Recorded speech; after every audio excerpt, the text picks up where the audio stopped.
vous allez entendre un message de William Branham, prêché le 8 novembre 1959 au Branham Tabernacle à Jeffersonville, Indiana, USA. Ce message s'intitule « Possédant les portes de l'ennemi ».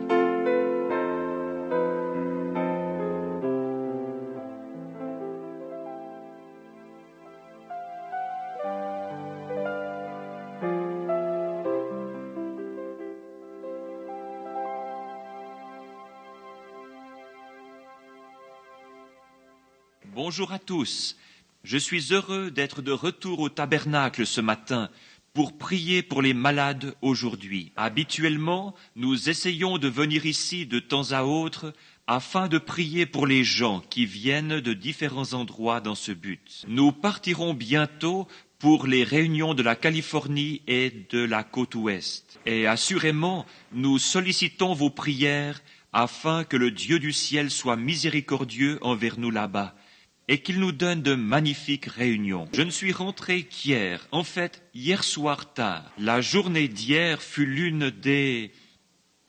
les journées d'avant-hier et d'hier furent parmi les plus mémorables de ma vie. Je sais qu'il y a au moins 2 ou 3 personnes dans ce bâtiment qui ont été témoins de la venue du Seigneur hier et d'une grande et merveilleuse chose qui s'est produite.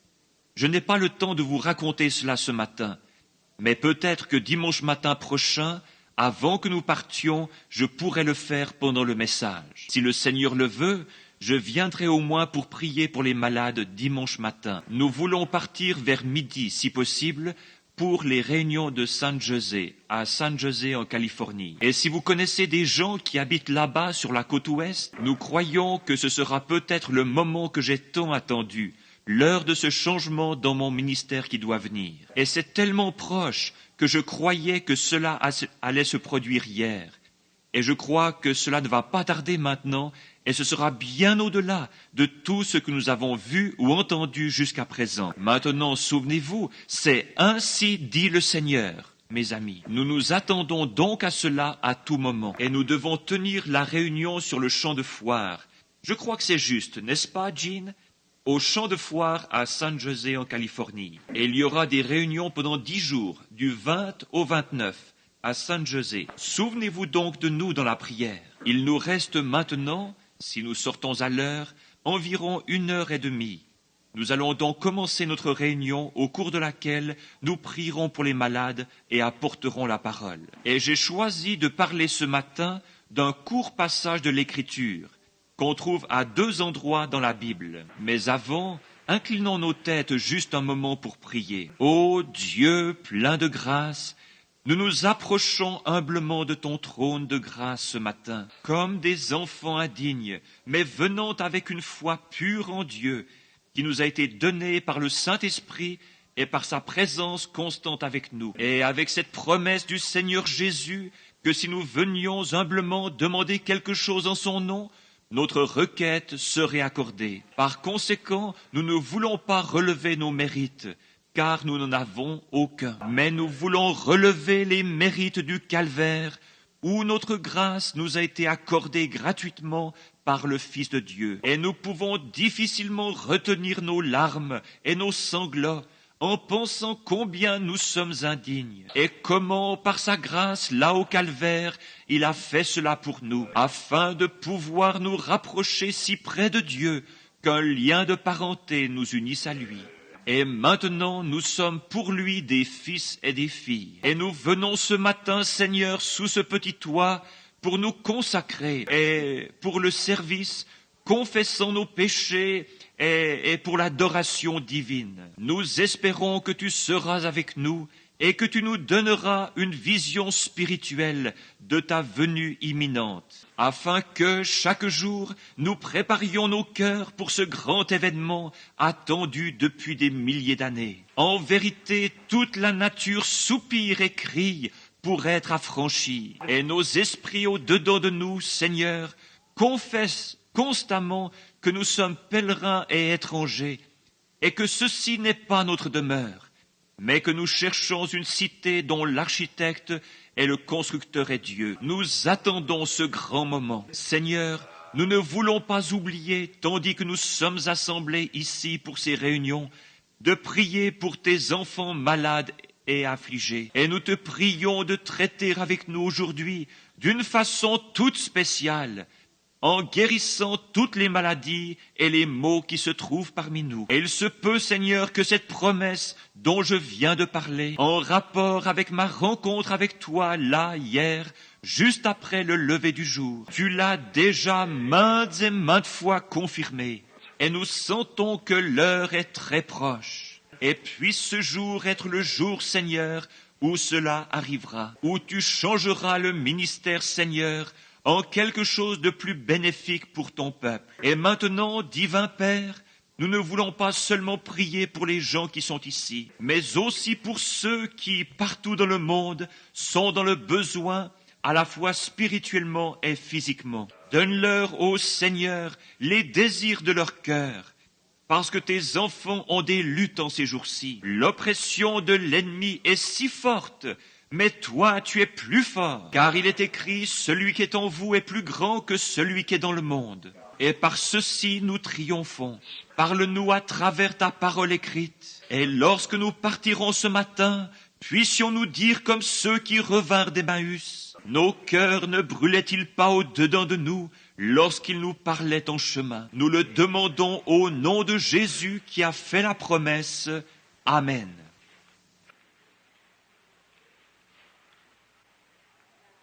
Je lis maintenant à deux endroits dans le livre de la Genèse. L'un se trouve au chapitre 24, à partir du verset 56. Voici ce que nous y lisons. Il leur répondit, « Ne me retardez pas, puisque l'Éternel a fait réussir mon voyage. Laissez-moi partir et que j'aille vers mon Seigneur. » Alors ils répondirent, « Appelons la jeune fille et consultons-la. » Ils appelèrent donc Rebecca et lui dirent, « Veux-tu aller avec cet homme ?» Elle répondit, « J'irai. » Et ils laissèrent partir Rebecca, leur sœur, et sa nourrice avec le serviteur d'Abraham. Ils bénirent Rebecca et lui dirent, « Ô notre sœur, puisses-tu devenir des milliers de myriades, et que ta postérité possède la porte de ses ennemis. » Et dans Genèse 22, verset 15, nous lisons, « L'ange de l'Éternel appela une seconde fois Abraham des cieux et dit, « Je le jure par moi-même, parole de l'Éternel, parce que tu as fait cela et que tu n'as pas refusé ton fils, ton unique. Je te bénirai et je multiplierai ta postérité comme les étoiles du ciel et comme le sable qui est sur le bord de la mer. Et ta postérité possédera la porte de ses ennemis. Toutes les nations de la terre seront bénies en ta postérité, parce que tu as obéi à ma voix. Puisse le Seigneur ajouter ses bénédictions à la lecture de ces paroles. Maintenant, j'aimerais prendre en guise de leçon, d'abord mon sujet ce matin, c'est le test avant les portes promises. Et mon texte, c'est possédant les portes de l'ennemi. Dieu avait testé le patriarche parce qu'il lui avait fait une promesse. Et lorsque Dieu fait une promesse, il veut être sûr que cette personne est digne de la promesse avant d'accomplir ce qu'il a dit ou ce qu'il a promis.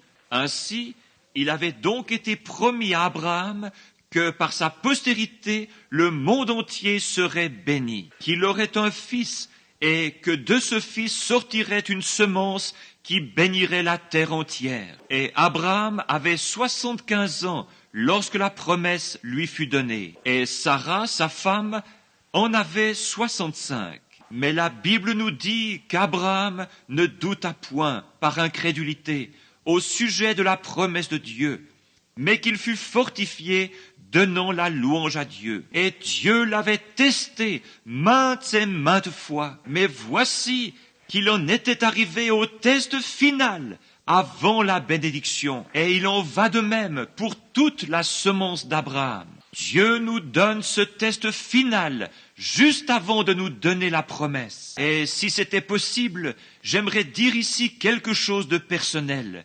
mais je ne le ferai pas. Ce test final pour voir comment vous allez réagir à cela. Lorsqu'il eut soumis Abraham à ce test, il le trouva tout aussi fidèle qu'au début. Quelle bénédiction ce serait ce matin si nous qui prenons sa promesse de guérison, nous pouvions y rester tout aussi fidèles que lorsque nous nous sommes tenus ici et l'avons accepté. Quoi que le médecin dise, que nous y restions tout aussi fidèles. Et lorsqu'il fit ceci, qu'il ne refusa pas son fils unique, mais qu'il était sur le point d'enfoncer le couteau dans la poitrine d'Isaac pour détruire son témoignage. Il avait témoigné partout, à tous ceux qu'il connaissait, qu'il allait avoir ce fils. Et lorsque ce fils arriva, il lui fut demandé de retourner à son point de départ, en détruisant son seul espoir de voir s'accomplir son témoignage. Et lorsque Dieu vit qu'il était fidèle à cette foi qu'il avait en Dieu, Dieu regarda du ciel et dit, « Je le jure par moi-même, je te bénirai et te multiplierai, et ta postérité possédera la porte de son ennemi. » Quelle promesse! Et Rebecca, qui devait être la mère de ce fameux fils promis et attendu, lorsqu'elle fut soumise au test final d'un inconnu qu'elle n'avait jamais vu auparavant, mais elle avait vu le Saint-Esprit à l'œuvre, et alors que ses parents n'arrivaient pas à décider si elle devait ou non partir avec cet inconnu pour devenir la femme d'un homme qu'elle n'avait jamais vu, elle fut soumise au test final. Allons chercher la jeune fille et laissons-la parler. Nous entendrons de sa bouche si oui ou non elle ira. C'est ainsi que cela se produit pour toute la semence de Dieu. Cela doit venir de votre bouche. Dieu veut vous l'entendre dire. Ainsi, lorsqu'elle fut mise à l'épreuve, elle n'hésita pas un seul instant. Elle dit, « J'irai, j'aime cela. » Non pas, « Laissez-moi me décider, laissez-moi encore y réfléchir. » Elle était pleinement persuadée. Voilà les gens que Dieu peut utiliser, ceux qui sont pleinement persuadés que Dieu tiendra sa promesse. Elle dit, « J'irai. » Et les membres de sa famille furent à ce moment-là tellement loin, peut-être sans même le réaliser, qu'ils prophétisèrent en imposant les mains à leur sœur, à leur fille, cette ravissante jeune fille juive, tandis qu'ils la faisaient monter sur le chameau pour l'envoyer dans un pays étranger, parmi un peuple étranger. Mais il y avait quelque chose sur eux, car ils dirent que ta postérité possède la porte de son ennemi. Puisses-tu devenir des milliers de myriades. Et aujourd'hui, cette race de gens, le peuple de Dieu, est disséminée d'un océan à l'autre à travers la terre entière. Dans cette résurrection, ils seront comme les étoiles du ciel, comme ces lumières brillantes prennent leur position quand elles traversent le ciel. Et lorsqu'ils viendront, ils seront comme les mers ou le sable qui est sur le bord de la mer. Il y en aura des milliers de myriades. Ta postérité possédera la porte de son ennemi. C'est la promesse de Dieu donnée sous serment, la semence d'Abraham. Et par son Saint-Esprit, étant donné que la mère devait être une partie du Fils aussi, en ce qu'il participe à la chair, alors le Saint-Esprit, opérant à travers ces gens, dit, que ta semence possède la porte de l'ennemi. Puis Dieu jura qu'il posséderait la porte de l'ennemi. Alors, dans quelle position cela place-t-il l'Église du Dieu vivant? Nous sommes la semence d'Abraham, car étant morts en Christ, nous revêtons la semence d'Abraham, et nous sommes héritiers avec lui, en vertu de cette même promesse donnée sous serment. Nous sommes la semence d'Abraham, et héritiers de chaque promesse qui lui a été faite. Mais lorsque les tests viennent, c'est là que nous manquons. Mais je ne crois pas que la véritable semence d'Abraham faillira. Elle restera tout aussi brave et fidèle qu'Abraham.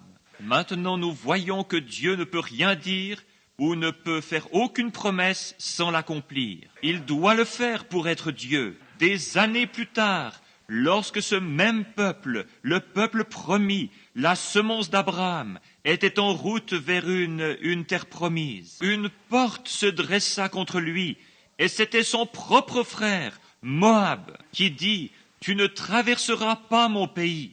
Je veillerai à ce que tu ne traverses pas mon pays. » Il dit « Si nos vaches broutent de ton herbe ou boivent de ton eau, nous te dédommagerons. » Mais il répliqua « Tu ne traverseras pas ce pays. » Malgré tout, la promesse de Dieu restait valable. Ils allèrent donc chercher leur prophète Balaam et le firent descendre pour maudire le peuple. Et voici ce qu'il dit. Ils essayèrent de lui montrer le plus mauvais côté de la semence bénie.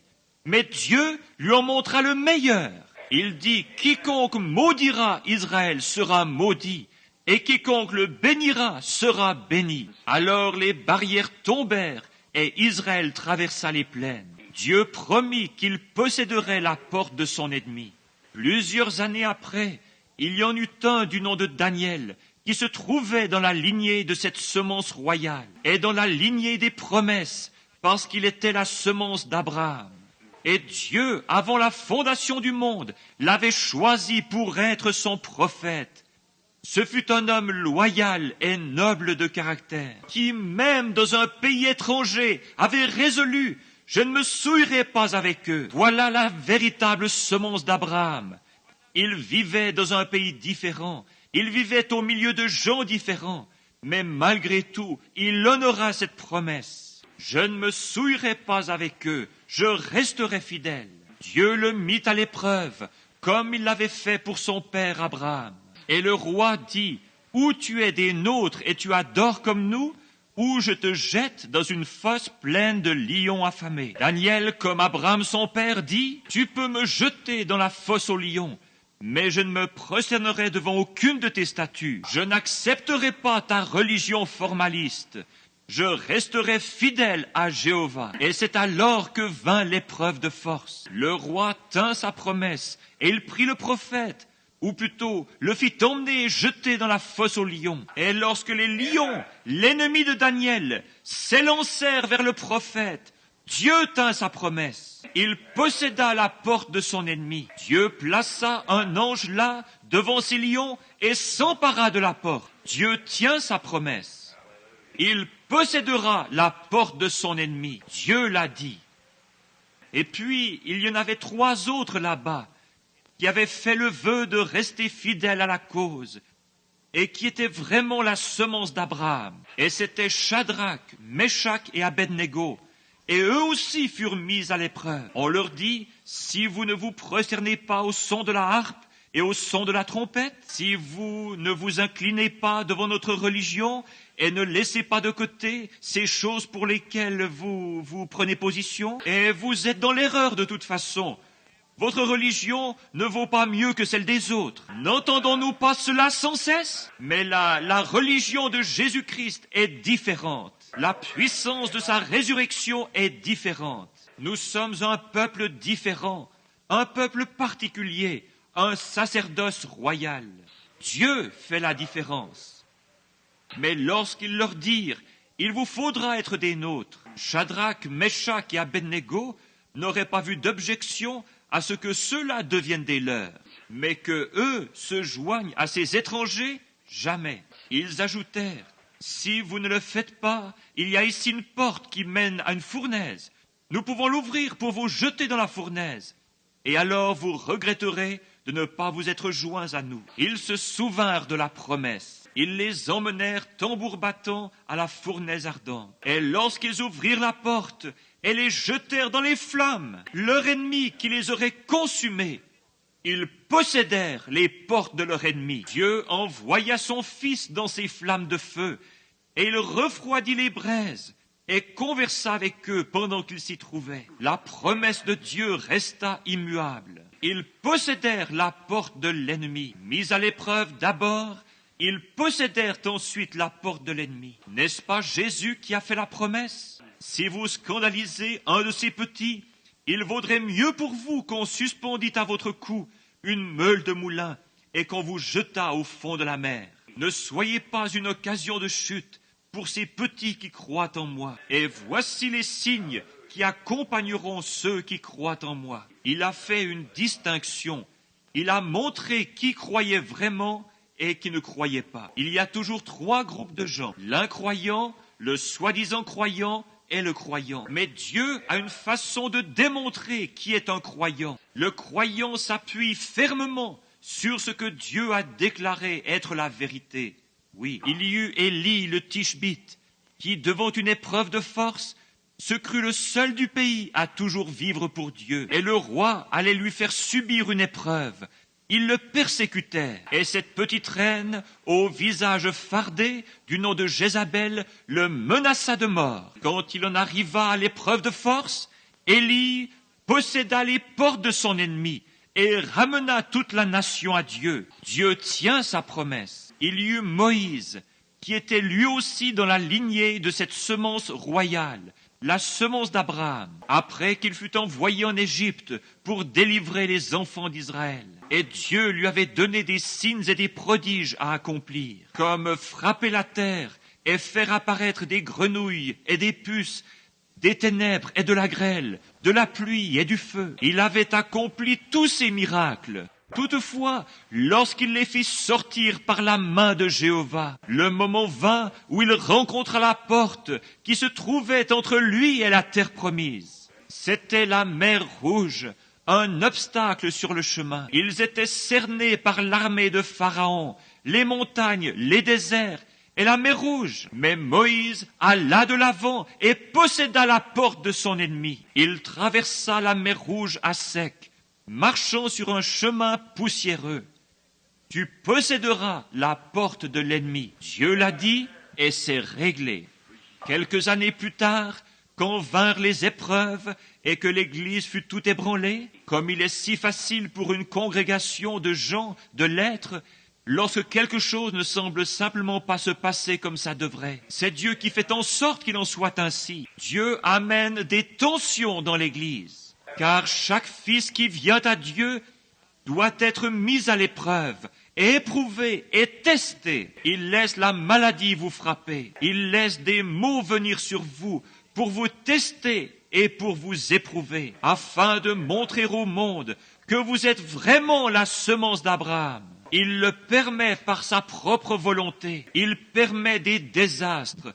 Il permet que vos amis se retournent contre vous. Il permet toutes ces choses et lâche le diable après vous pour vous tenter. Et celui-ci fera tout sauf vous enlever la vie. Il pourrait vous jeter sur un lit d'affliction. Il pourrait faire que vos voisins se retournent contre vous, que l'Église se retourne contre vous. Il peut faire à peu près n'importe quoi. Et c'est la volonté de Dieu qu'il le fasse. Il nous est enseigné que cela est plus précieux que l'or pour nous. Qu'en est-il d'Abraham avec Isaac sur la montagne, celui à qui la promesse avait été faite? Et c'est par sa loyauté, sa connaissance et sa foi en Jéhovah. C'est à cause de cela, et rien que pour cela, que Dieu abaissa son regard et dit, « Sa semence possédera les portes. J'ai juré par moi-même que je ferai ces choses. » Il n'y en avait pas de plus grand par lequel il puisse jurer.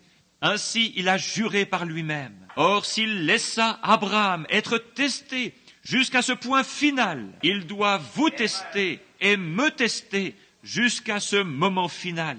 Ce moment de décision où il n'y a plus rien autour de vous, que vous devez vous tenir là tout seul. Alléluia, c'est cela. Tenez-vous seul. Avancez-vous là et dites, même s'il me tue, je lui ferai confiance. Voilà la semence d'Abraham. Voilà celui qui fait la promesse. Peu importe ce que les autres disent et ce que les autres font. Moi et ma maison, nous servirons Dieu. Si tous les autres disent, ce qu'ils expérimentent n'a rien de sérieux, ce n'est que de l'exaltation. Moi et ma maison, nous servirons Dieu. Et j'aimerais dire ici, à l'instar de Paul, je sers le Dieu de nos pères, selon la voie qu'ils appellent une secte. Même si des mauvaises langues entrent dans l'Église, même si des gens tordent les choses, et même si toutes sortes de faux prophètes et toutes sortes de choses entrent dans l'Église parmi les gens et dans le voisinage et tout le reste. Mais moi et ma maison, nous servirons l'Éternel. Même si tous les gens cessent de venir, même si l'Église devient froide et indifférente, moi et ma maison, nous servirons l'Éternel. Même si quelqu'un a fait prier pour lui et n'a pas été guéri, cela n'a rien à voir. Moi et ma maison, nous servons l'Éternel. Les tests et les épreuves. Les hommes ne sont pas infaillibles, mais Dieu l'est. L'homme, si vous regardez à l'homme, il commettra une erreur. Peut-être pas volontairement, mais il le fera. Dieu permet qu'il le fasse, afin de pouvoir détacher votre foi de l'homme. Notre foi n'est pas dans la sagesse de l'homme, mais dans la puissance de la résurrection de Jésus-Christ. C'est là où la véritable semence d'Abraham fait reposer sa promesse, parce qu'ils ne peuvent être la semence d'Abraham que lorsqu'ils reçoivent le Saint-Esprit. Sans le Saint-Esprit, ils ne sont pas la semence d'Abraham. Et cette même foi qui était en Abraham entre dans le croyant. Peu importe ce qui arrive ou l'opposition, le croyant poursuit sa marche. Les espions revinrent en disant « Oh, c'est folie d'essayer, inutile d'aller plus loin, parce que ces gens-là sont de tels géants, et ils sont très bien gouvernés, et ils ont des lances, et nous avons l'air de sauterelles à côté d'eux. Je ne sais pas, mais je suis porté à croire que Josué était juste un tout petit bonhomme, juste un petit bout d'homme. Je peux le voir sauter sur une espèce de caisse et dire « Homme, frère !» à 2 millions de gens. Nous sommes plus que capables de les vaincre. Voyez-vous? Pourquoi? C'était là une semence d'Abraham. Dieu fit la promesse, c'était leur possession. Dieu fit la promesse. Quelle que fût l'opposition, la vraie semence d'Abraham disait « Nous pouvons nous en emparer parce que Dieu nous l'a donné. » Voilà votre position ce matin. Voilà la position de l'Église du Dieu vivant. Peu m'importe ce que les autres disent, ce que le médecin dit ou quoi que ce soit, ce que l'incroyant dit, nous sommes largement de taille à faire face à tout ce qui peut se présenter. Nous sommes la semence d'Abraham et nous posséderons la porte de notre ennemi. Quel que soit l'ennemi, Dieu a fait la promesse. C'était à eux, c'était leur possession. La guérison est votre possession. Le salut est votre possession. Le Saint-Esprit est votre possession. Et par milliers des prédicateurs et ainsi de suite dans le pays, aujourd'hui disent « ce n'est pas vrai ». Mais la semence d'Abraham sait que ça l'est. Il passe à l'attaque et possède les portes de l'ennemi. Dieu a dit qu'il le ferait. Il le croit parce que c'est une promesse. Sa semence possédera la porte de l'ennemi. Seulement vous allez passer par des tests et des épreuves. Et Josué se tint là, loyal. Le petit homme dit, peu m'importe combien ils sont grands, peu m'importe quelle sorte de lance ils ont, combien hautes sont les murailles de leur ville, et combien cela est grand. Notre promesse est que la porte sera possédée par la semence des enfants de Dieu. Et nous allons là-bas pour les vaincre. Nous sommes largement de taille à leur faire face. Oh, voilà la véritable semence. Beaucoup d'entre eux qui étaient issus de la semence naturelle dirent, nous ne pouvons simplement pas le faire, inutile d'essayer. Et puis, ils sont plus nombreux et bien supérieurs à nous et tout. Peu importe, ils regardaient à ce que l'œil voyait, alors que Josué regardait à ce que Dieu avait dit. La semence d'Abraham ne regarde à aucune chose naturelle. Il regarde à ce que le Seigneur a dit. C'est la promesse. Que se serait-il passé si Abraham avait regardé au naturel, à une femme âgée de 100 ans, de 90 ans plutôt, lui qui en avait 100, et il avait vécu avec elle depuis qu'elle était jeune fille, et lui jeune homme. Et il n'avait pas de postérité, il ne regarda pas à ces choses. Il dit qu'il considérait ces choses comme si elles n'étaient pas, car il regardait seulement à ce que Dieu avait dit. Je te bénirai, Abraham, et je te donnerai une postérité par Sarah. Et il le crut. Nous ne regardons pas à l'opposition, nous regardons à ce que Dieu a dit. Dieu l'a dit, c'est réglé.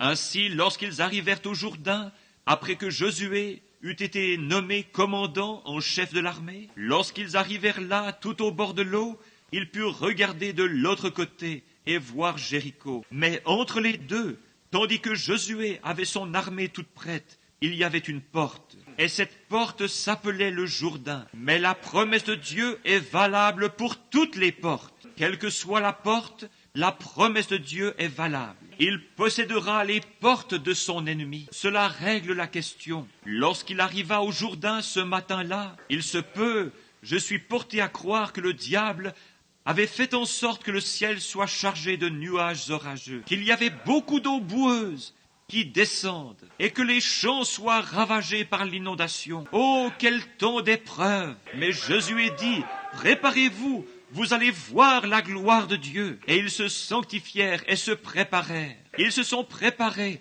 alors que tout semblait aller à l'encontre. Mais il s'agissait là de la semence d'Abraham, à laquelle Dieu avait juré, je lui donnerai la porte. Il vint au Jourdain, c'était sa porte, et il la posséda. Un de ces matins, je devrais moi aussi arriver à cette dernière porte. Vous devrez arriver au Jourdain, mais la semence d'Abraham possédera la porte. Quelle qu'elle soit, vous posséderez la porte de tous les ennemis. Tous ces hommes étaient de grands hommes.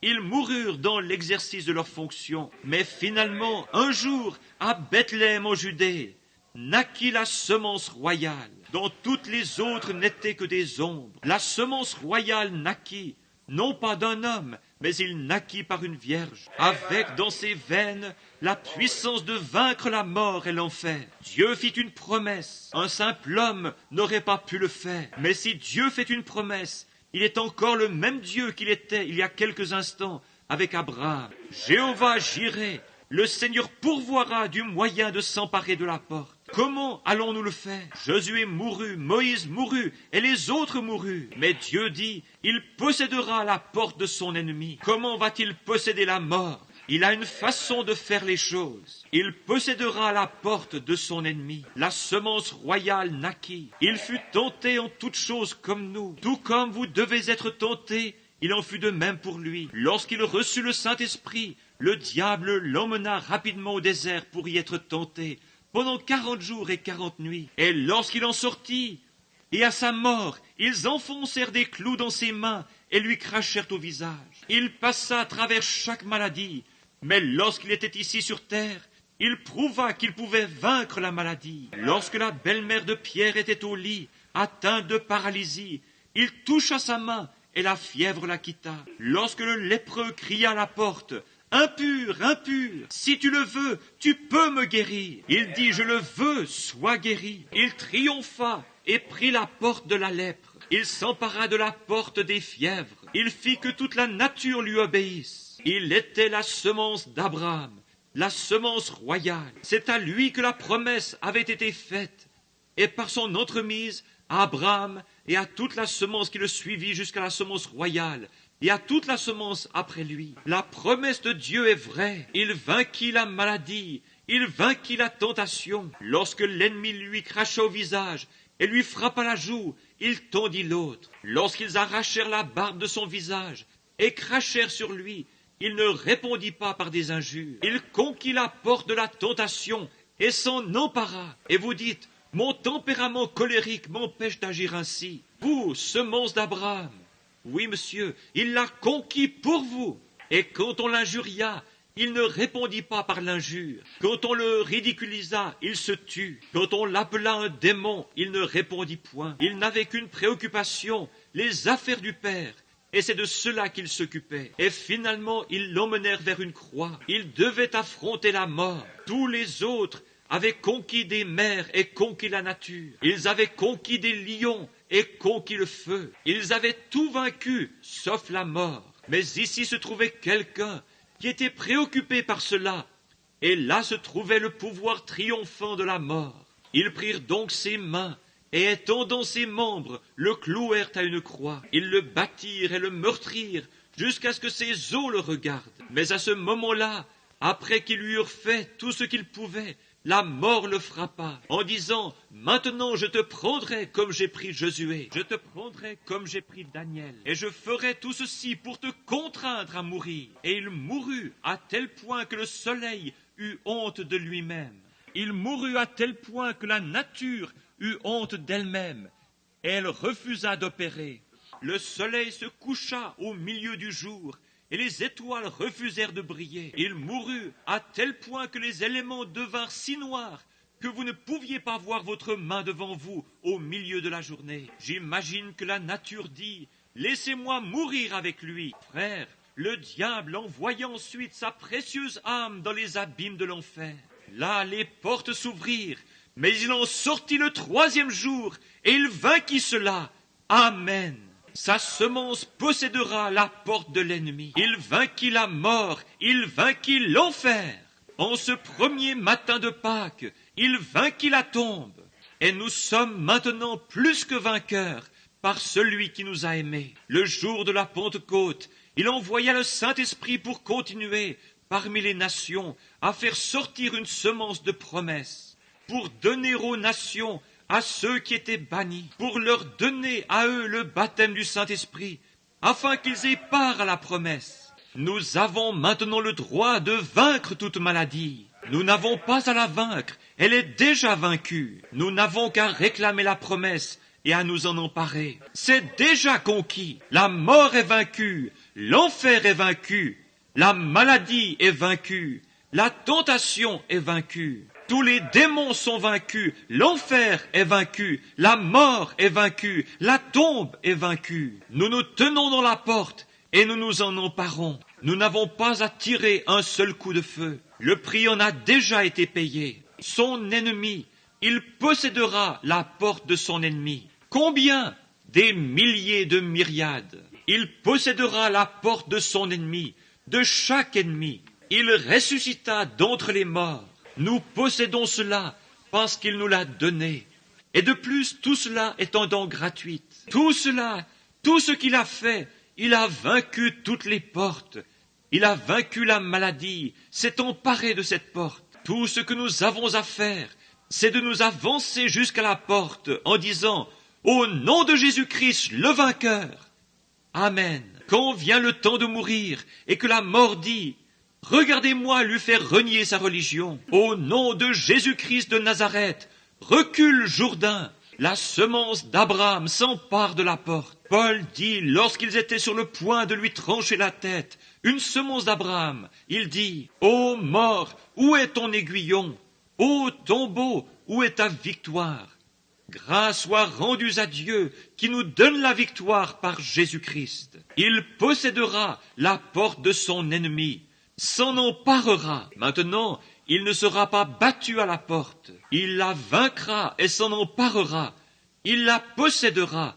Il en a le pouvoir. Dans l'église du Dieu vivant ce matin se trouve la puissance de guérir toute maladie. Dans l'église du Dieu vivant se trouve la puissance de vaincre toutes les nations. Entre les mains de l'église du Dieu vivant ce matin se trouve la puissance de changer le péché, de le rejeter et de recevoir le baptême du Saint-Esprit dans l'église de Jésus-Christ. Tout ce que vous désirez, demandez-le en mon nom et cela vous sera accordé. Encore un peu de temps et le monde, ce qui n'est pas la semence, mais celle qui est non régénérée, ne me verra plus. Mais vous, vous me verrez, car je serai avec vous et même en vous jusqu'à la fin du monde. Quoi? La semence royale. Les œuvres que je fais, vous les ferez aussi. Je confirmerai moi-même que je suis avec vous, car ces signes accompagneront ceux qui croient. Il possédera la semence de son ennemi. Il possédera, sa semence possédera la porte de son ennemi. Quelle que soit la porte, que ce soit la maladie, les tentations ou le péché, quelle que soit la porte, elle est vaincue. Et la semence d'Abraham la possède. N'êtes-vous pas heureux ce matin de savoir que nous sommes maintenant plus que vainqueurs? Plus que vainqueurs? Oh, il n'y a pas de quoi combattre. Le combat est terminé. Le coup de sifflet a retenti. Le drapeau a été hissé. Et au milieu de chaque amoncellement de péché, au milieu de chaque chambre de malade, il y a la vieille croix rugueuse, plantée par le sang de Jésus-Christ, un vainqueur. La seule chose que nous faisons, c'est de croire, de regarder et vivre. Je serai avec vous, je le prouverai. Les gens viennent dans les derniers jours et disent, « Oh, eh bien, cette chose était, mais je serai avec vous. Et les choses mêmes que j'ai faites ici sur terre, je serai en vous faisant les mêmes choses. Alors ils sauront, ils me verront. Mon peuple me verra. La semence d'Abraham me verra. Ils me connaîtront, ils me reconnaîtront.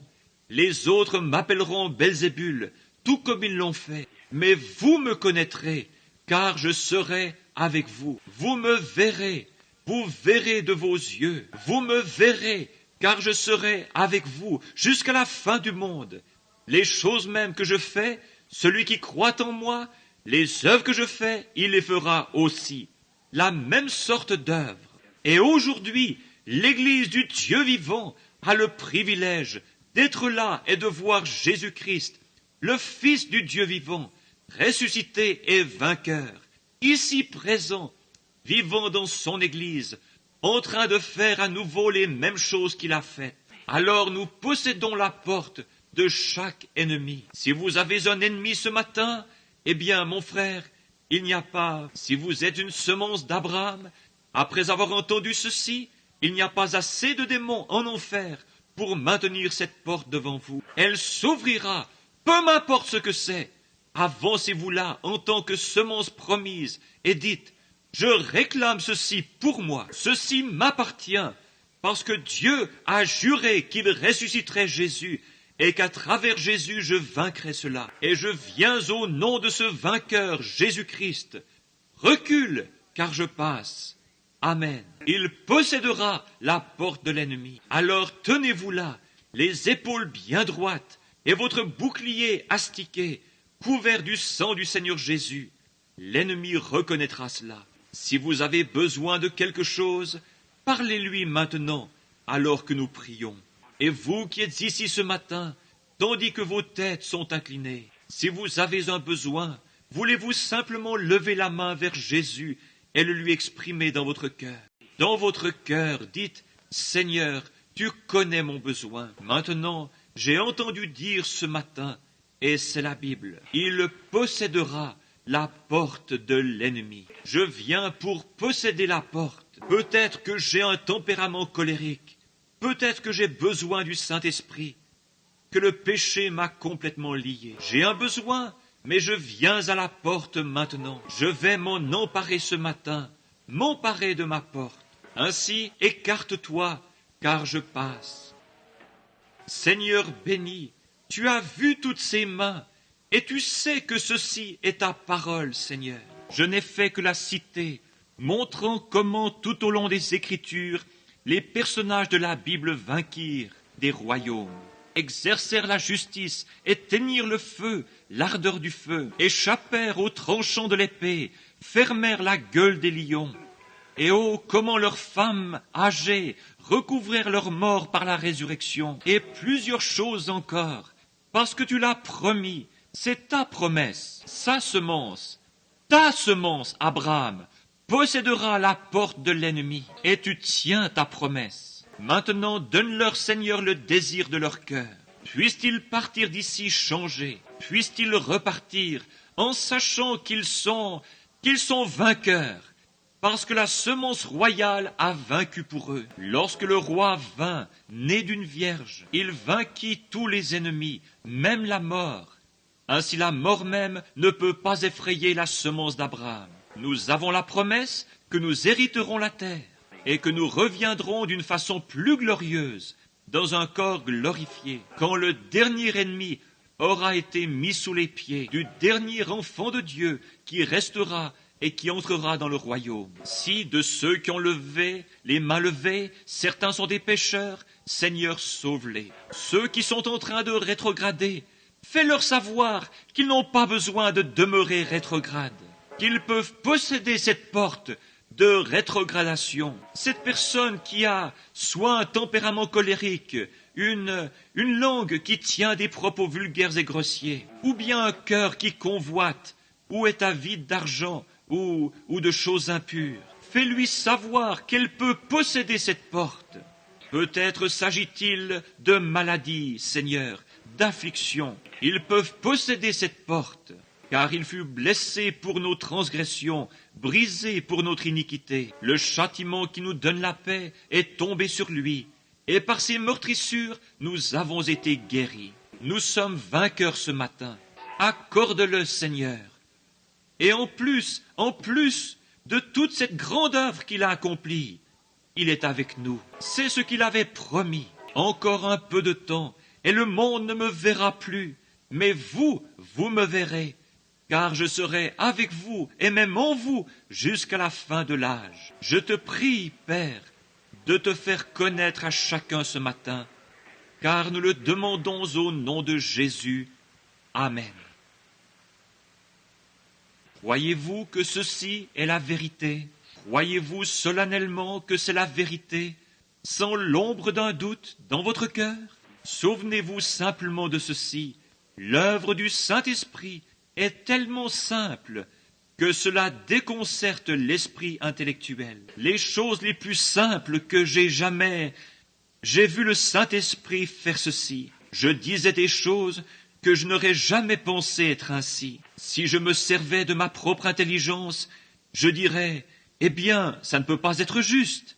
Mais c'est toujours juste. Il fait les choses de façon si simple. Il fait les choses dans le but de se faire connaître à son peuple. Dieu est avec son peuple. Il est au milieu de son peuple. Il les aime et il veut faire quelque chose pour eux et les aider. Et il veut leur faire voir non pas ce qu'il fera, mais ce qu'il a déjà fait. Il l'a déjà fait, cela vous appartient, c'est à vous. C'est un don gratuit de Dieu notre Père à son Église. Combien la pensée intellectuelle sera embrouillée, comme c'était le cas à l'époque de Daniel et des enfants hébreux, et de tous ceux dont nous avons parlé ce matin. C'est un don gratuit de Dieu notre Père à son Église. Combien la pensée intellectuelle sera embrouillée, comme c'était le cas à l'époque de Daniel et des enfants hébreux, et de tous ceux dont nous avons parlé ce matin. Voyez-vous, le monde intellectuel d'alors était tout aussi difficile à vaincre que celui de maintenant. Cela a toujours été l'ennemi. Leur manière de voir et leur science moderne, toutes ces choses étaient tout aussi compliquées pour l'esprit qu'elles le sont aujourd'hui. Voyez-vous, c'était pareil. Mais il y a toujours eu ceux qui ont osé rester là et dire « Dieu a raison ». La parole de Dieu est vraie, et vous n'avez pas à vaincre parce qu'il l'a vaincu. Tout ce que vous avez à faire, c'est de vous avancer et de vous tenir dans la porte en disant « C'est à moi, ceci m'appartient, mon salut, Dieu me l'a donné. Si je désire le Saint-Esprit, Dieu me l'a donné. La promesse est pour moi, pour nos enfants et pour tous ceux qui sont au loin, en aussi grand nombre que le Seigneur les appellera. C'est pourquoi je me tiens simplement. Ce ministère de discernement que j'exerce se terminera bientôt. Oh, il sera toujours là, mais ceci se terminera bientôt, parce qu'il y aura quelque chose de plus grand, voyez-vous. Cela va en progressant, cela débuta en prenant la main, et passa au discernement, et maintenant c'est sur le point d'en produire un autre, voyez-vous. Le voyez-vous? Observez cela, et sachez que c'est véridique. Voyez-vous, je sais que c'est la vérité, et cela ira en grandissant, en s'élevant, en s'améliorant. Certainement, c'est qu'il l'a promis, et ce qu'il promet, il le fait. Il ne peut manquer à sa promesse. Et qu'est-ce? Sa présence perpétuelle avec nous, afin de vous faire savoir qu'il s'est emparé de la porte pour vous. Il était la semence royale. Personne d'autre que lui ne pouvait s'emparer de ses portes. Tous ceux-là, jadis, étaient des ombres de sa venue. Mais lorsqu'il vint, cela mit entièrement fin au combat. Le combat prit fin à Gethsémané et au calvaire. Et maintenant, nous sommes simplement vainqueurs. Voyez-vous, il n'y a aucun combat à livrer. Le combat est terminé.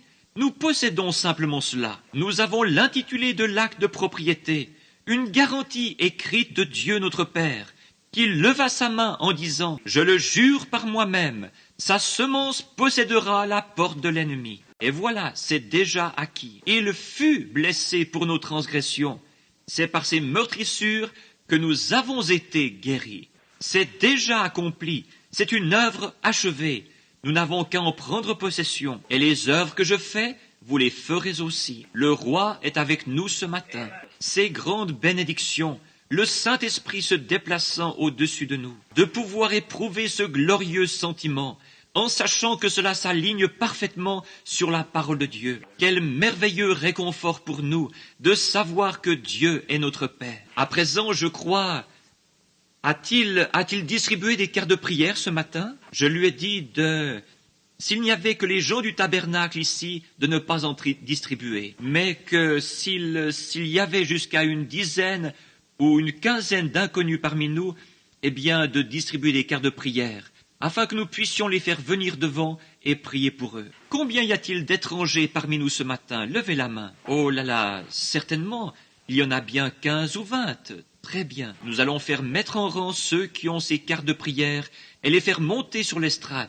Voyez-vous, la raison pour laquelle j'ai dit cela au sujet des gens du tabernacle, c'est qu'ils sont ici. Ce discernement, souvenez-vous, je vous le dis, le discernement cessera bientôt. Il y aura quelque chose de tellement plus grand et de tellement meilleur.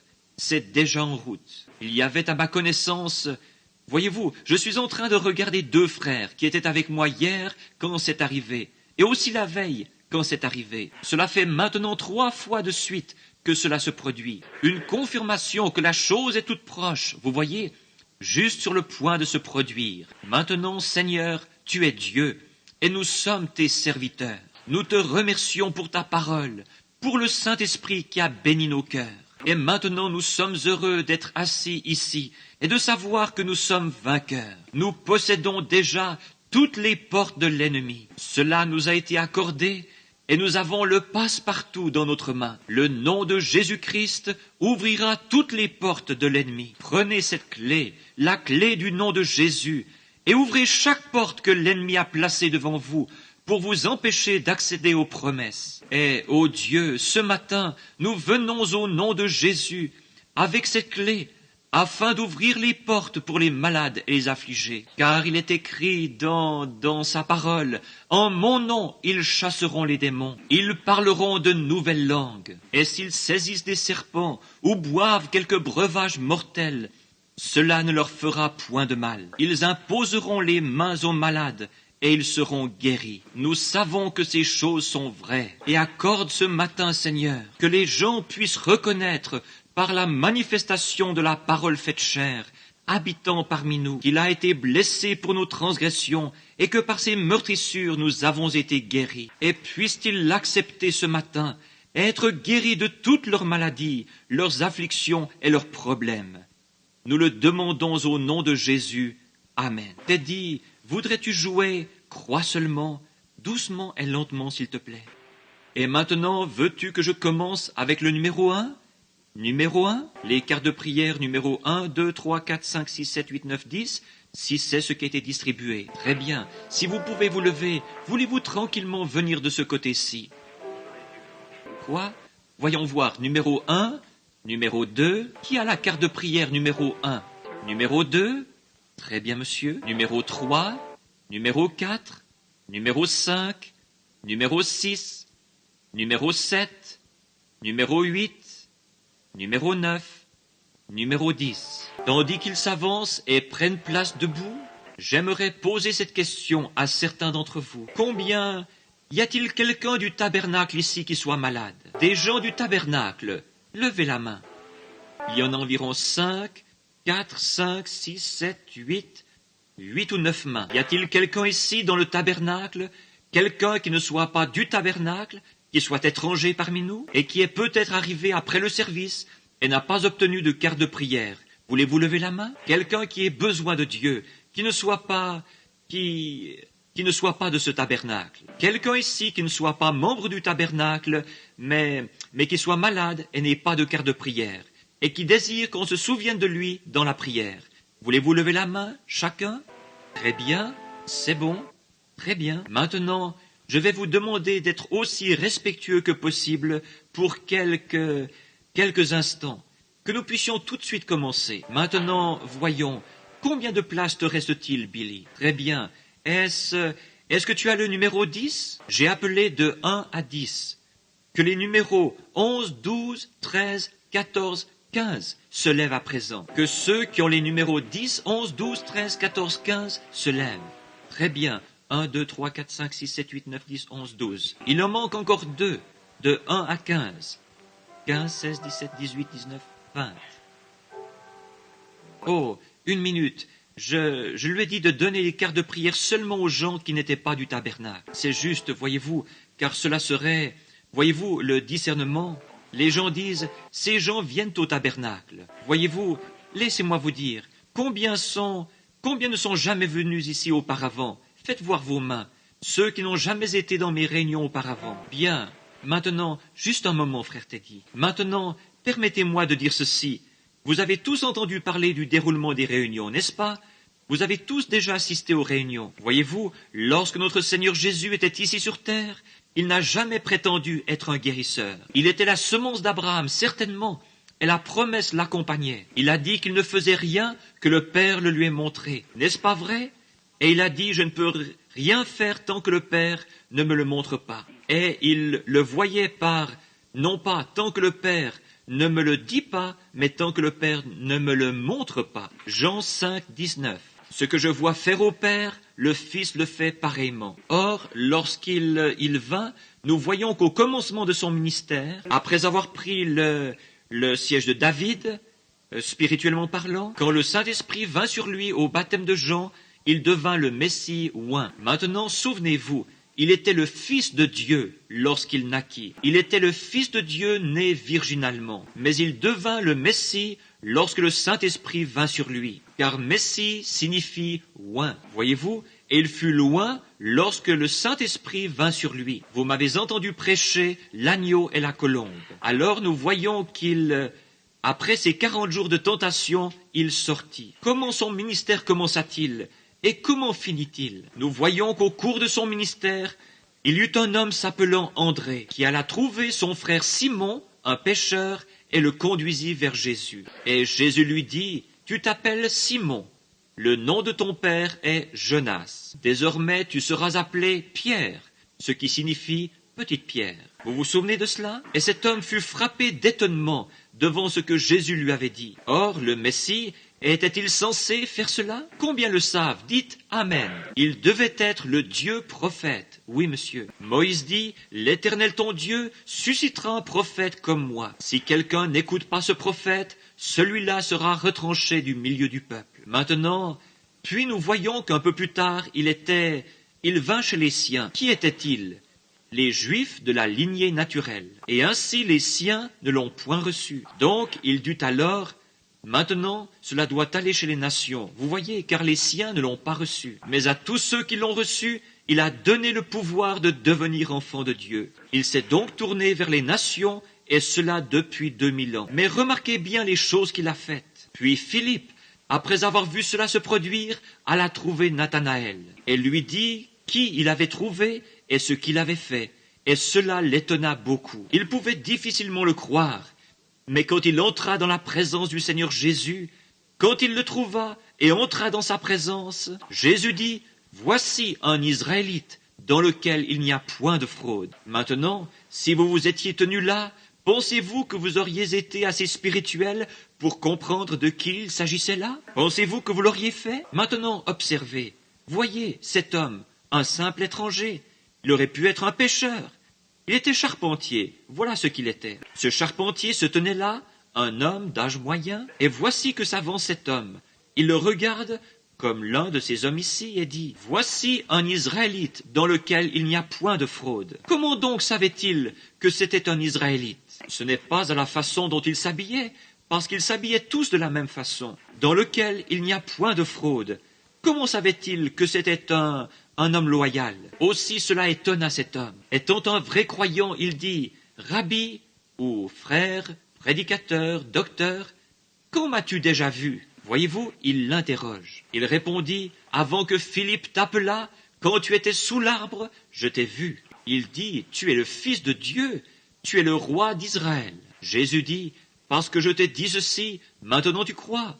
Or tu verras de plus grandes choses que celles-ci. » Et voilà pourquoi je crois que l'Église du Dieu vivant verra une plus grande chose que celle-ci. Elle est maintenant sur le point d'entrer sous peu là-dedans, voyez-vous, parce qu'ils y ont cru. Ceux qui l'ont rejeté à cause des barrières dénominationnelles, je doute qu'ils arrivent une fois à croire quelque chose, voyez-vous. Des choses où vous marcherez dans la lumière, ou vous serez aveugle. La lumière aveugle, ou bien elle montre le chemin. J'ai vu des petits oiseaux à la statue de la liberté. Assure-toi bien d'aller voir cela, frère Toms, quand tu iras, qui se fracassaient la tête contre cela. Et j'ai dit, qu'est-ce qui s'est passé? On m'a répondu, au lieu de suivre la lumière dans la tempête vers un lieu sûr, ils ont essayé d'éteindre la lumière en la frappant et se sont tués. C'est la seule chose qui se produit lorsque vous luttez contre la lumière. vous vous tuez spirituellement. Marchez simplement dans la lumière, comme il est lui-même dans la lumière, alors nous serons mutuellement en communion. Toutes les églises croiront et avanceront en se réjouissant des bénédictions de Dieu. Ne serait-ce pas merveilleux? Regardez la femme samaritaine lorsqu'elle vint. C'était une samaritaine, non pas une juive, mais une samaritaine. Et elle dit, « Donne-moi à boire ». Et la conversation se poursuivit. Je parle pour les nouveaux venus maintenant. Et la conversation se poursuivit. Maintenant, elle ne savait pas du tout qu'il était le Messie. Il était simplement un homme, un juif. Remarquez ce qu'elle lui a dit pour commencer. Mais il n'est pas de mise pour vous, juifs, de parler ainsi à une femme samaritaine. Elle dit, nous n'avons pas de relation les uns avec les autres. Il répondit, mais si tu savais qui est celui à qui tu parles, tu m'aurais toi-même demandé à boire. Et je t'aurais apporté, donné de l'eau qu'on ne vient pas puiser ici. Mais, dit-elle, une petite minute. Nous adorons sur cette montagne, et vous, juifs, vous adorez à Jérusalem. Jésus dit, mais l'heure vient où vous n'adorerez ni à Jérusalem, ni sur cette montagne, mais dans l'esprit, car Dieu est un esprit, et il faut que ceux qui l'adorent en esprit et en vérité. Voyez-vous? Eh bien, il continua et poursuivit la conversation jusqu'à ce qu'il découvre son problème. Vous savez quel était son problème? Y a-t-il quelqu'un ici qui sait ce qui n'allait pas avec la femme au puits? Elle avait trop de maris, n'est-ce pas? Ainsi, il lui dit, « Va chercher ton mari et viens ici. » Elle dit, « Je n'ai pas de mari. » Il dit, « C'est juste, tu en as 5, et celui avec qui tu vis en ce moment n'est pas ton mari. » Elle répondit, « Seigneur, maintenant observez-la. Seigneur, je vois que tu es un prophète. » Si vous consultez la note de renvoi, vous verrez que dans l'original c'est « Seigneur, je vois que tu es ce prophète. » Vous souvenez-vous que la Bible dit constamment « Ce prophète, es-tu ce prophète ?» De quel prophète était-il question? Celui dont Moïse avait dit qu'il serait suscité. « Je vois que tu es un prophète. » Or, on nous enseigne et nous savons que lorsque le Messie viendra, il fera ces choses. C'était là le signe du Messie, n'est-ce pas? De savoir ce qu'était son problème. Elle dit, nous savons que lorsque le Messie viendra, il nous dira ces choses. Mais qui es-tu? Il répondit, je le suis, moi qui te parle. Elle laissa sa cruche, elle courut à la ville. Je l'imagine la main posée sur son cœur qu'il palpitait, et disant, gardant les mains sur la poitrine, et disant, « Venez voir un homme qui m'a dit ce que j'ai fait. Ne serait-ce point le Messie? Ne serait-ce pas celui-là même dont la Bible a annoncé la venue? C'est un juif assis là-bas, un homme comme les autres. Il a l'air d'un charpentier, mais il m'a dit que j'avais 5 maris. Et vous savez tous que c'est la vérité. Celui-ci doit être le Messie, n'est-ce pas vrai? » Maintenant, Jésus dit, encore un peu de temps, un court laps de temps, et le monde ne me verra plus. Mais vous me verrez, car je serai avec vous, même en vous. Et les œuvres que je fais, vous les ferez aussi. Et vous en ferez même plus que je n'en ai fait ici, parce que je m'en vais au Père, et reviendrai sous la forme de l'Esprit. Le sacrifice est payé, la semence royale mourut. La semence royale ressuscita. Maintenant l'Église se tient justifiée pour avoir cru cela. Et la semence royale peut entrer dans ces gens et même en faire des cohéritiers, des fils et des filles de Dieu. Maintenant, pour ceux d'entre vous qui ne sont pas dans la ligne de prière, je lui ai dit de ne donner des cartes qu'aux gens qui, lorsque je l'ai appelé ce matin, il m'avait appelé disant « Veux-tu que j'aille distribuer des cartes, papa ?» J'ai dit « S'il y a au moins 10 personnes qui ne sont pas du tabernacle. » Maintenant, parfois, au tabernacle, je leur fais remettre des cartes de prière. Vous revenez alors en disant, eh bien, ils les connaissaient, ils étaient du tabernacle, ils connaissaient leur état, certainement. Et puis, je fais l'inverse, je dis que seulement ceux qui ne sont pas du tabernacle viennent. Bien, vous qui n'êtes pas du tabernacle, c'est vous qui viendrez dans la ligne de prière. Oh, nous ne les connaissons pas, disent les gens du tabernacle. Nous ne savons pas ce qu'est leur problème. Il se peut qu'il ait menti à ce sujet, voyez-vous. Ensuite, je dis que personne ne vienne, que le Saint-Esprit choisisse alors ceux qui sont ici et qui ne sont pas du tabernacle, qui sont simplement assis là. Encore là, il n'y a aucun moyen du tout d'amener un homme à Dieu, à moins qu'il soit prédestiné à être un fils de Dieu. Il n'y a absolument aucun moyen de le faire. Jésus dit, « Nul ne peut venir à moi si mon Père ne l'attire. » Et c'est la vérité. Tout ce qu'il faisait provoquait de l'opposition. S'il faisait quelque chose comme ceci, il aurait fallu que ce soit fait comme cela. Et si c'était comme cela, c'était censé être plutôt comme ceci. Voyez-vous, c'est simplement de l'incrédulité. Mais la sagesse a été justifiée par ses enfants. Donc vous voyez. Maintenant, voici ce que j'essaye de dire à cette congrégation de gens. Jésus-Christ était cette semence royale.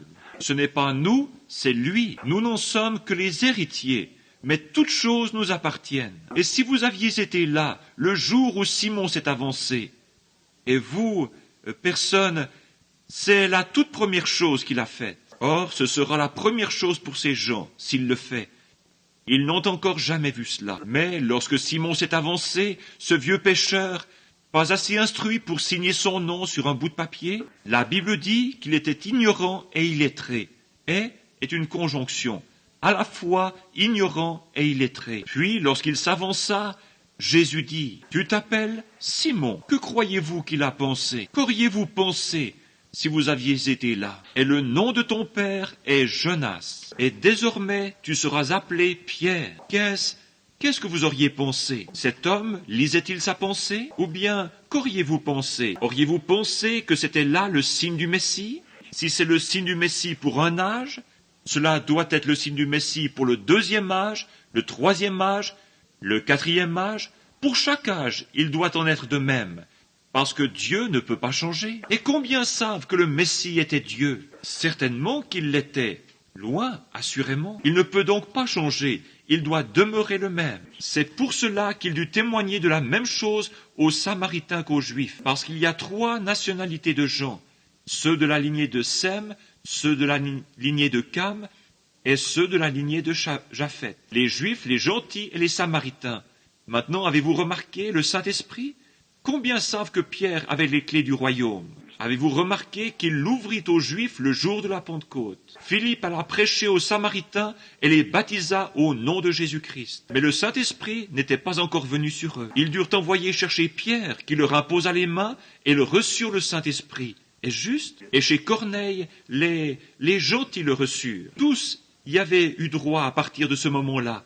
C'est simplement ouvert à tous maintenant. Ça y est, voyez-vous, il devait l'ouvrir. Dieu a sa façon de faire les choses. Maintenant, ce matin, si celui qui a fait la promesse a la semence, et si la semence est ici, je veux croire que chacun de vous en fait partie. Si la semence est assise ici, sûrement que la semence verra la promesse. Maintenant, toutes les personnes qui se tiennent debout ici ont levé la main pour montrer qu'elles n'avaient encore jamais assisté à ces réunions. Elles me sont inconnues, je n'en connais pas une seule. Elles sont simplement venues ici, et il y a quelques minutes, Billy leur a donné une carte de prière, elles se tiennent ici. Vous êtes aussi nombreux dans la salle à avoir levé la main pour indiquer que vous n'aviez pas de carte de prière, et que vous étiez des étrangers ici. Cela n'a rien à voir. Croyez simplement que vous êtes héritiers de cette promesse. Croyez seulement que par ces meurtrissures, vous avez été guéris. Et croyez-le de tout votre cœur. Et regardez-le. Ce don ne consiste qu'à se soumettre à lui, c'est tout. Je ne dis rien, c'est lui qui parle. Et s'il s'agit de son esprit de prophétie, le prophète a toujours eu le « ainsi dit le Seigneur ». C'était toujours juste. Et il n'est pas question de doctrine, parce que cela devra s'aligner parfaitement sur la Bible. S'il s'agit de Dieu, Dieu ne peut dire quelque chose pour ensuite revenir là-dessus et le modifier. Cela doit toujours rester pareil. Maintenant, vous, dans l'auditoire, croyez avec tout ce qui est en vous, croyez. Maintenant, ne bougez plus. Restez bien tranquillement assis maintenant, chacun, aussi lentement et aussi doucement que tu le peux. Il se trouve ce matin que la première personne qui se tient ici est un homme. Maintenant, nous allons prendre ce passage de l'Écriture. Maintenant, voyez-vous dans quelle position je me trouve? Combien peuvent le comprendre? Ici se tiennent des hommes et des femmes que je n'ai jamais vus de ma vie. Ils n'ont même jamais assisté à une de mes réunions. Et vous voyez dans quelle position ils se trouvent. Ils ne savent pas ce qui va arriver, et moi non plus. Mais Dieu l'a promis. Abraham ne savait pas ce qui allait arriver quand il sortit le couteau pour tuer Isaac. Mais Dieu lui avait fait la promesse. Cela réglait le problème. Il l'avait reçu comme quelqu'un d'entre les morts, sachant qu'il était capable de le ressusciter des morts. Est-ce juste? Alors cela règle la question. Maintenant, il y a ici près de moi un homme que je n'ai jamais vu et dont je ne sais rien. Nous sommes étrangers l'un à l'autre. Nous ne nous connaissons pas. Dieu nous connaît tous les deux. Maintenant, par un don divin, si je peux simplement par un don, or ces dons sont innés, prédestinés par Dieu avant la fondation du monde. Combien savent cela? Je n'ai rien eu à faire pour avoir ce don. Dieu en a décidé ainsi. Ce n'est pas moi qui l'ai choisi, c'est lui qui l'a choisi. Voyez-vous? Comme les prophètes de l'Ancien Testament et les autres, ils étaient prédestinés à le faire, à faire ceci. Maintenant, si cet homme est malade, je ne pourrai pas le guérir. Si cet homme a besoin de quelque chose, que je puisse l'aider ou pas, dépendra de la nature de son besoin.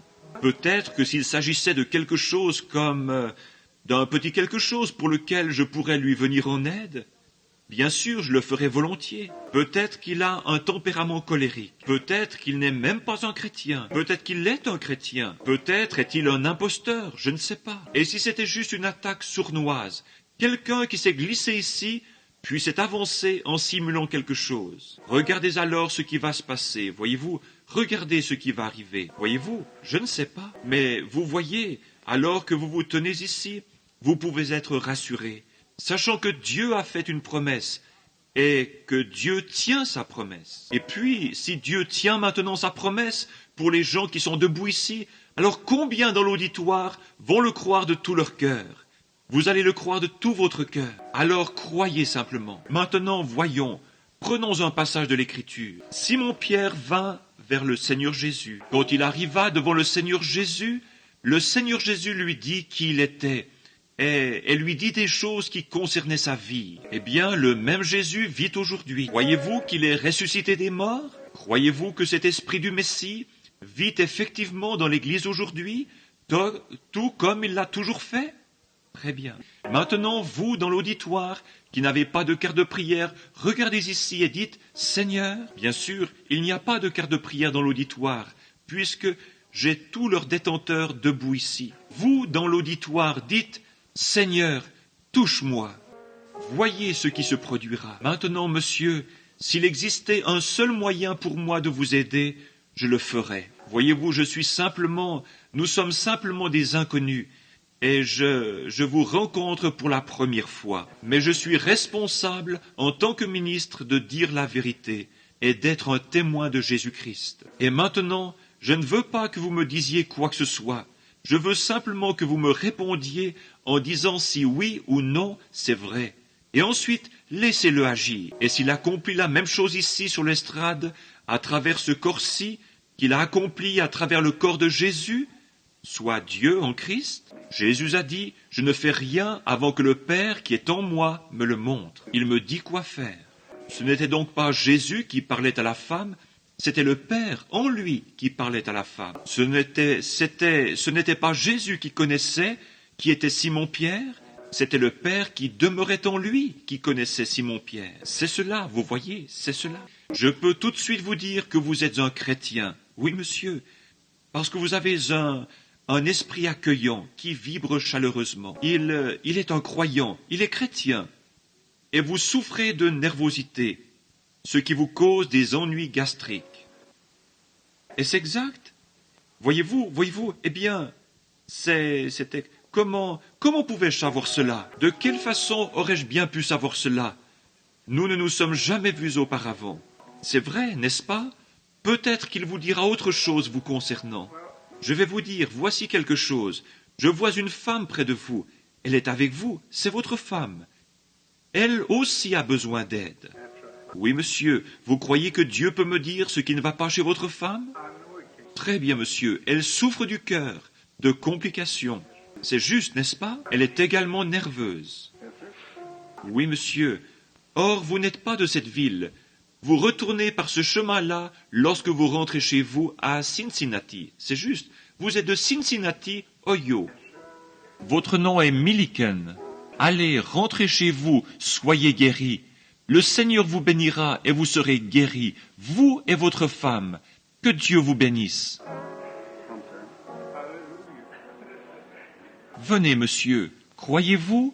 Ayez seulement la foi, ne doutez pas. Maintenant, soyez très respectueux, tout le monde, soyez très respectueux et restez tranquille. Voyez-vous, le Saint-Esprit est tellement timide. Combien savent cela? Le Saint-Esprit est vraiment très timide. Voyez-vous, la moindre interruption le dérange. Selon les médecins, vous allez bientôt mourir suite à un problème au cœur. C'est exact. Vous êtes venu de Chicago, Monsieur Mosley. Votre prénom est Théodore. Vous croyez Dieu? Alors rentrez chez vous et vivez. Au nom de Jésus-Christ et soyez guéris. Que Dieu vous bénisse. Croyez-vous Dieu? Vous souffrez des jambes. Vous aussi, vous n'êtes pas d'ici.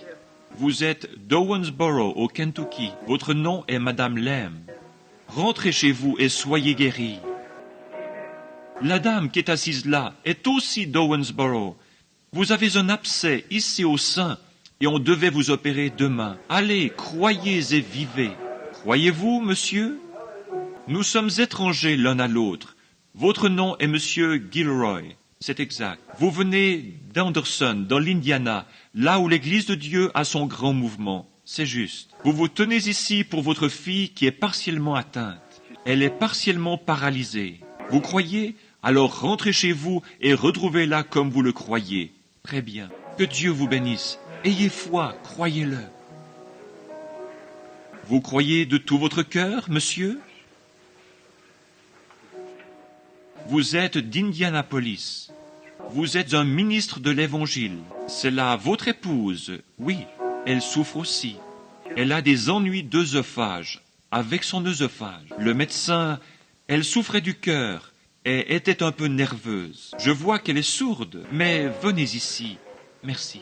Toi, esprit de surdité, au nom de Jésus-Christ, je t'ordonne par le Dieu vivant, sors de cette femme. Vous m'entendez comme il faut maintenant. Vous pouvez tous deux retourner à la maison et être guéris. Rentrez chez vous. Vous pouvez m'entendre. Vous êtes guéris. Tout ira bien. Croyez-vous de tout votre cœur? Ayez simplement foi en Dieu.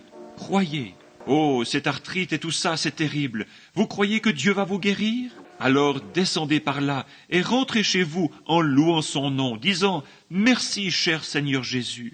La raison pour laquelle j'ai saisi cela si rapidement, c'est que cette femme-ci souffrait de la même chose, d'arthrite. Et vous croyez que Dieu va vous guérir? Très bien, monsieur. Alors descendez simplement par là et dites « Merci, Seigneur Jésus » et rentrez chez vous. Très bien, sœur. Allez, repartez et croyez que cette raideur dans vos genoux ici et vos problèmes cardiaques et ainsi de suite. Retournez chez vous en disant « Merci, Seigneur Jésus » et soyez guéris. Croyez-le avec tout ce qui est en vous. Croyez-vous? Qu'en est-il de vous, là-bas? Croyez-vous? La petite dame aux cheveux noirs qui est assise là et qui est atteinte d'épilepsie. Croyez-vous que Dieu va vous guérir? L'acceptez-vous? Très bien, si vous l'acceptez, il le fera. Il y a un prédicateur assis ici. Vous désirez une marche plus rapprochée avec Dieu, n'est-ce pas, monsieur? Vous croyez que Dieu le fera pour vous? Levez la main et dites « Je l'accepte ». Bon, cette dame assise là, qui vient de baisser la main, a un problème spirituel auquel elle est en train de penser. C'est exact. Voici une dame ici qui se demande si elle va avoir son bébé. C'est exact. Vous avez déjà assisté à une de mes réunions et je vous ai promis par Dieu un bébé, n'est-ce pas? Très bien. Alors rentrez chez vous et ayez-le.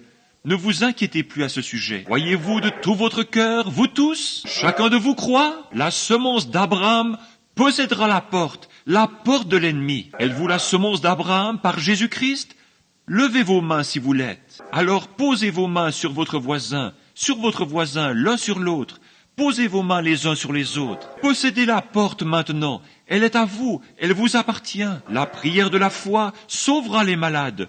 Dieu les relèvera. Très bien, priez à votre manière. Priez de la façon dont vous le faites dans votre église. Priez pour les gens qui sont avec vous. Posez tout simplement vos mains les uns sur les autres et priez. Seigneur Jésus, nous venons dans ce glorieux et tout-puissant nom de la semence royale, de la semence d'Abraham, qui lui fut promis sur cette montagne où tu avais pourvu d'un agneau, et tu plaças cet agneau dans cet endroit désert. C'est quelque chose de mystérieux, exactement comme tu l'as fait avec ces écureuils hier. Je te prie, ô Seigneur Dieu, d'envoyer de la puissance, de la foi, et de laisser chaque semence.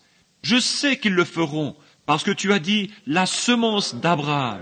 Et s'il y en a ici qui ont prétendu être la semence et qui ne sont pas la semence, pardonne-leur d'avoir eu cette intention ou d'avoir prétendu cela. Et puisse le Saint-Esprit, en ce moment même, embraser leur âme d'une foi vivante. Que le Saint-Esprit descende dans chaque cœur et guérisse tout le monde ici. Ils ont leurs mains les uns sur les autres. La semence royale a dit: ces signes accompagneront ceux qui auront cru. S'ils imposent les mains aux malades, ils seront guéris. Et celui qui a fait la promesse est ici présent, prouvant lui-même qu'il est ici. Voilà la semence.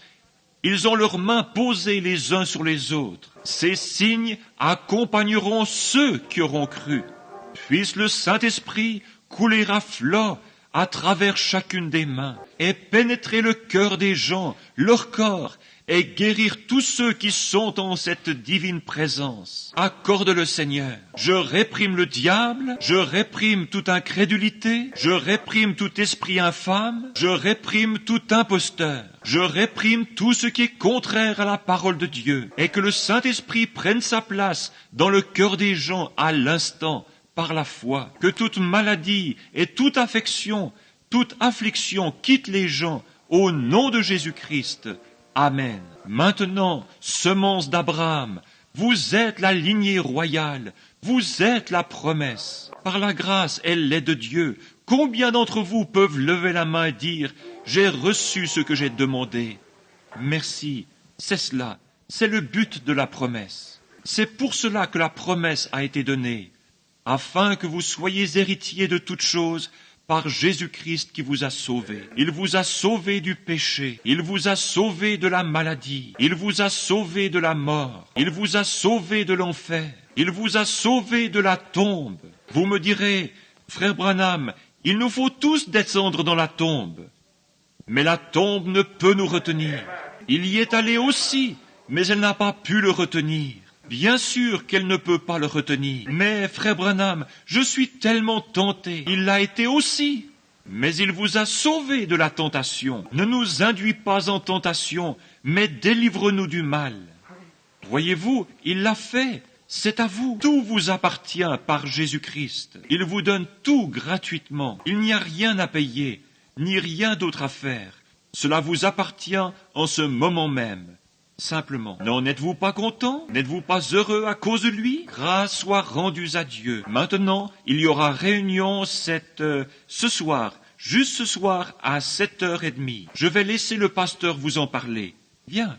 Donc, dimanche matin prochain, si le bon Seigneur le veut, je reviendrai au tabernacle pour prier pour les malades ou faire quelque chose ainsi.